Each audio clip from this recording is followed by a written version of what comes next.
The park bench felt cold beneath Emily Walsh as she unwrapped her turkey sandwich. At 32, she'd grown accustomed to eating lunch alone. Watching the world pass by from this same spot every Thursday afternoon, the autumn leaves danced across the pathway, and she pulled her gray cardigan tighter against the one. October chilled. She was halfway through her first bite when she noticed him, an older man, perhaps in his late 50s, sat 3 benches down. His olive jacket was worn at the elbows, and his gray hoodie had seen better days. He wasn't asking anyone for money. He wasn't holding a sign. He was just sitting there staring at nothing in particular, with a kind of emptiness in his eyes that spoke of harder times than Emily could imagine. Their eyes met for just a moment. Emily looked away, focusing on her sandwich. But something wouldn't let her take another bite. She thought about her own struggles, the bills piling up, the job that barely covered rent, the loneliness that had become her constant companion since her mother passed away 6 months ago. She wasn't wealthy by any measure, but she had a sandwich, and he had nothing. Before she could talk herself out of it, Emily stood up and walked over. "Excuse me," she said softly. The man looked up, surprised. "I have more than I can eat. Would you like half?" The man's weathered face showed confusion, then something that might have been suspicion, before finally settling on gratitude. "Are you sure, miss?" "I'm sure." Emily carefully tore the sandwich in half and handed him the larger piece. "I'm Emily." "Frank," he replied, accepting it with trembling hands. "Thank you. You have no idea what this means."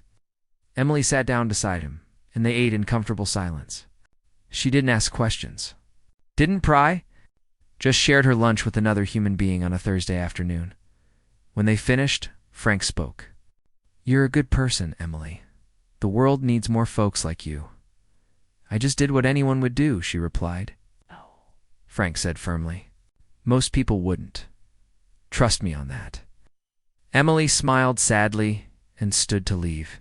"Take care of yourself, Frank." She walked away. She heard a car pull up behind her.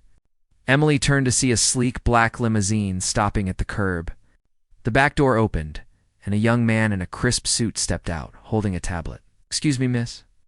Are you Emily Walsh?" Emily's heart raced. "Yes." "Is something wrong?" "No, ma'am. Quite the opposite." The man gestured toward the limousine. "Mr. Peterson would like to speak with you, Mr. Peterson." Emily glanced back at Frank, but he was standing now, brushing crumbs from his jacket. When he looked up at her, his entire demeanor had changed.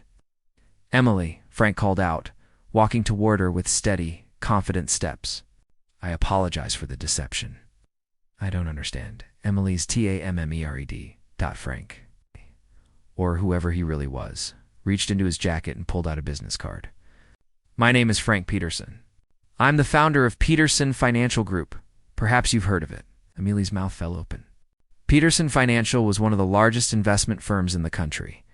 She'd seen their buildings downtown, past their advertisements. "But you were? Homeless?" "No, though I was dressed as someone who might be." Frank's expression grew serious. 2 months ago, my daughter Claire died in a car accident. She was 28 years old. Emily's hand flew to her mouth. "I'm so sorry." Claire spent her free time volunteering at shelters, feeding the homeless, helping anyone she could. She believed in the fundamental goodness of people. Frank's voice cracked slightly.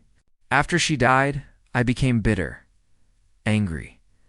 I thought she'd wasted her compassion on a world that didn't deserve it." The young man from the limousine stepped forward.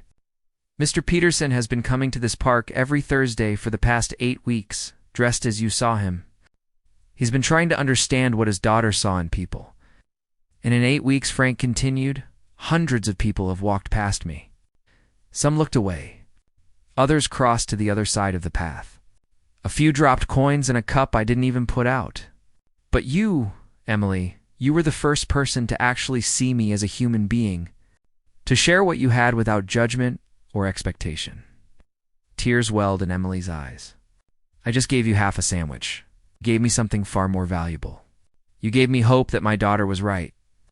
Frank pulled an envelope from his jacket. "Claire left behind a trust fund. She wanted it used to help people who embodied the kindness she believed in. People like you." Emily shook her head. "I can't accept, please," Frank interrupted gently. "Let me do this. For Claire, and for you, because you reminded an old fool that good people still exist." Emily opened the envelope with shaking hands. Inside was a check that made her knees weak. Enough to pay off her debts. Enough to finish the nursing degree she'd abandoned when her mother got sick. Enough to change everything. "There's one condition," Frank added. "When you're in a position to help someone else, I hope you will. Not because you have to, but because you want to." Emily looked up at this man who'd tested the world and found one small answer in her simple act of sharing. "I promise." Frank smiled, truly smiled, for the first time that afternoon. Claire would have liked you. As Emily walked home that evening, the autumn leaves seemed brighter somehow. The world felt smaller, kinder. She thought about her mother, about Claire Peterson, about all the unseen connections that bind us together. Through simple acts of humanity, she'd given half her sandwich to a stranger. And in return, she'd received not just financial help, but something far more precious, a reminder that kindness matters. That one small gesture can ripple outward in ways we can never predict. And somewhere, Emily believed, two women who'd understood that truth were smiling.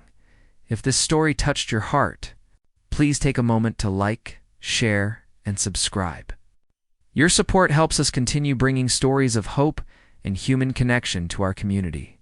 And in the comments below, we'd love to hear about a time when a small act of kindness made a big difference in your life.